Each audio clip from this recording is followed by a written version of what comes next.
जामनेर तालुक्यातील ताज्या बातम्या व ठळक घडामोडींसाठी पाहत राहा JBN महाराष्ट्र।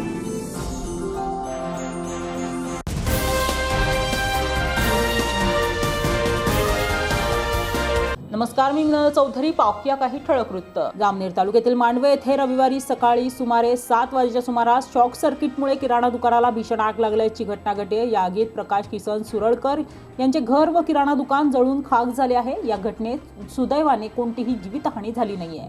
मात्र घरातील अन्नधान्य, वस्त्र, इतर संसार उपयोगी साहित्य तसेच दुकानातील 2 फ्रीज व झेरॉक्स मशीनसह मोठे नुकसान झाले आहे। या आगीत अंदाजे 3 ते 4 लाख रुपयांचे नुकसान झाल्याची प्राथमिक माहिती मिळाली आहे। दरम्यान गावातील नागरिकांनी तात्काळ धाव घेत पाणी टाकून आग आटोक्यात आणली।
या बातमी इथेच थांबूया। ताज्या अपडेट्ससाठी www.jbnmaharashtra.com या आमच्या वेबसाईटला लॉग इन करा। तसेच यूट्यूबवरील आमचे व्हिडिओ पाहायला विसरू नका आणि गुगल प्ले स्टोअरवरील JBN न्यूज ॲप डाउनलोड करून JBN महाराष्ट्र चॅनल लाईव्ह पहा। नमस्कार।